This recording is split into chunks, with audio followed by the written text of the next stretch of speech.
Good afternoon, everybody. Today we are going to continue our work with double exposures in Photoshop.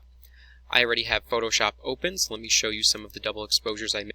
So this first piece was made using 2 images and a blending mode. This second piece was made using 2 images, a blending mode, and a layer mask. This third piece was made using 2 images, a blending mode, a layer mask, and multiple layers. We are going to try all 3 of these types of double exposures, starting with the basic one. We're going to start with this basic double exposure, so let's start by bringing up my first image.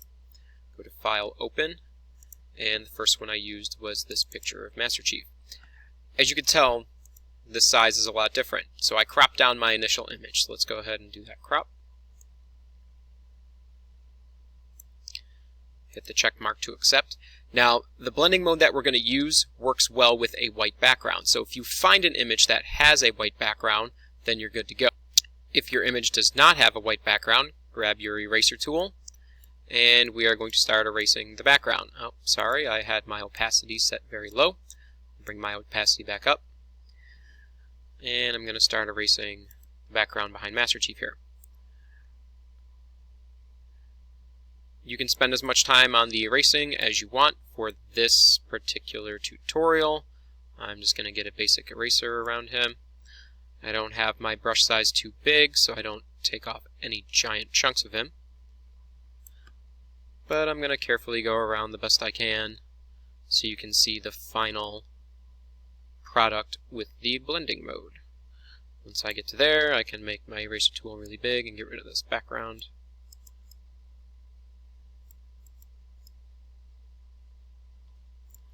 Alright, Master Chief with a white background. So now what I need to do is place my picture of the Covenant on top. So I'm going to go to File, Place. Double click on the Covenant. Resize. Check mark. And now I'm going to use my blending mode. So remember, blending modes are right here. If I click on this drop down menu and I go to Lighten, there is my double exposure. It was that simple. It only works if you have the white background. Now, if I want to adjust this, I can click on my Covenant layer here. With my Move tool, I can move it around. Now, if I move it too far down, I can see the very top edge of that picture. So I could Control T and bring up my Transform menu. And I can make it bigger, I can make it smaller, and I kind of want to get that Banshee in there on top of his head. And there we go. That looks good to me. So I'm going to accept that, and there's my first double exposure. File, Save As. If you're going to continue to work on this, save it as a PSD. If not, change your format to a JPEG, and then you save it so you can submit it to Google Classroom. Now I already have this one saved, so I don't need to save that. Okay, let's move on to this intermediate double exposure. So I'm going to close out my Master Chief pictures, and now we're going to make this one that I did for Buffalo. So let's open up my initial Buffalo image. And again, I cropped down the size because I didn't want to use all of this extra space on the ends. So let's go ahead and select our crop tool again and crop down our Bills logo. Now that the image is cropped, I can place my next picture on top. And for this picture, I did a skyline of the city of Buffalo. So my picture's really small. I'm going to have to resize this. Go ahead and hit the check mark. The blending mode that I used for this one was Screen. So again, click on that drop-down menu. For the blending modes, I'm going to highlight Screen and select it. So now I can kind of see my city behind the Bills logo. But I don't want it to show through the entire picture.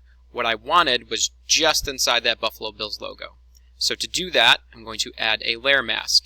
Come down here and select my Add a Layer Mask button. It's the one with the circle inside the rectangle. And now I have a layer mask to work inside. Hopefully you remember how to use the layer masks, since we just finished our dispersion effect project and we used the layer mask quite a bit. If you don't remember, let me remind you. Make sure you are selected on this layer mask box. Select your paintbrush, and we are going to focus on our foreground and background color. Now, if your colors are not black and white, say your color is gray and black, if I press the D key on my keyboard, I will automatically switch my foreground and background colors to white and black. Now, before I use my paintbrush to hide and reveal parts of this layer mask, I want to resize the city so I can kind of shape it inside that Buffalo Bills logo. So I'm going to click on my layer, hit Control T so I can resize the city, and I want to make it a little bit bigger so it kind of fills up the buffalo a little bit more.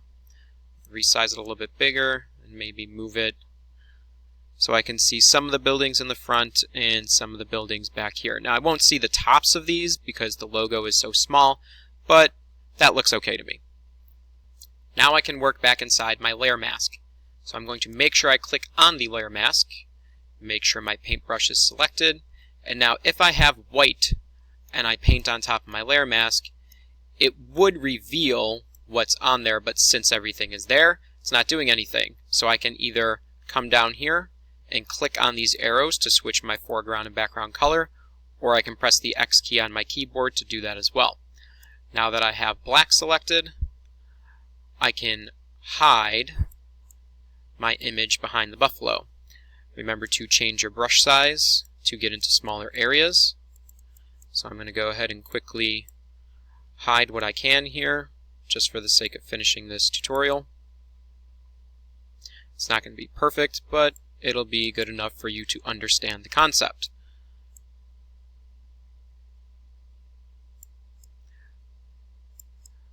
Go quickly around the edges here.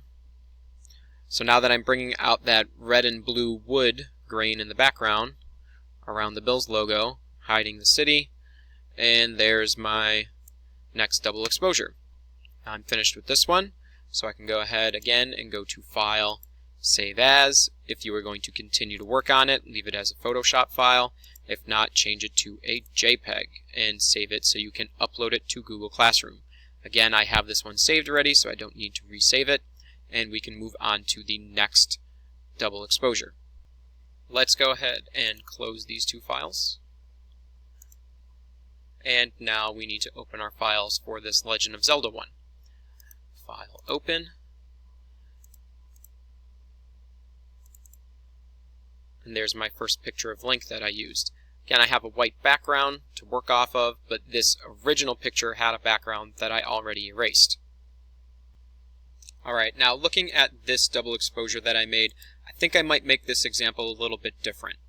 So let's go ahead and go through this together. The first thing I'm going to do is make a duplicate layer by hitting Control J, and I'm going to make this layer black and white. So I'm going to come up to my Image menu, go to Adjustments, and Desaturate. I could do Shift Control U as my keyboard shortcut to do that as well.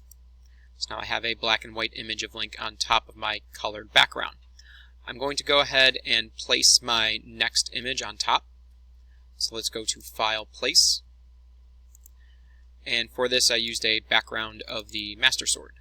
So I want the sword to kind of be the main focus, so I'm going to drag it down here, and I'm going to resize until I get this sword nice and big.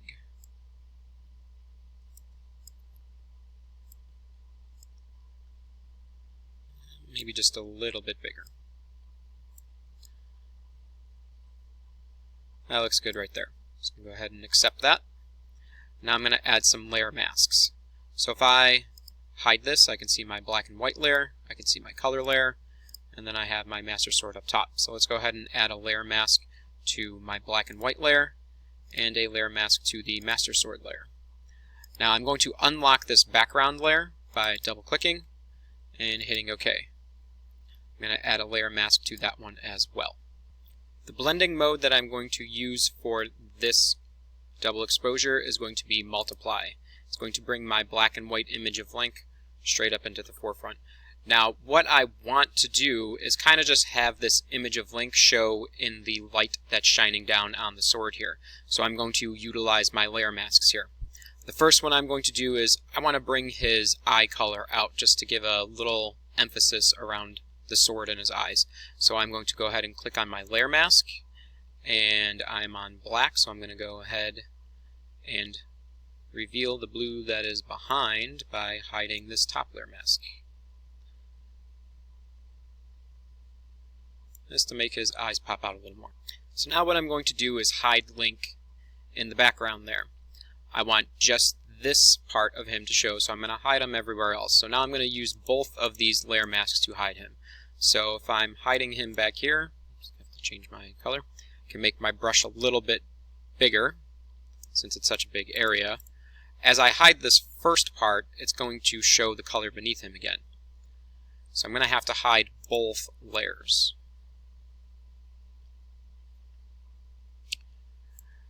I have a nice soft brush, so it gives me a very faded look instead of a sharp edge look.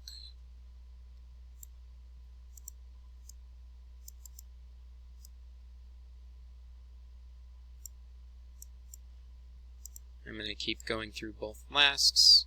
There might be an easier way to do this, but for me, this makes the most sense. Get that top part up there too. So I can see the green of the forest in the background, and I'm hiding most of his actual face. Again, this looks much different than the example that I had on there, but I wanted to change my creativity. So I think this looks more interesting.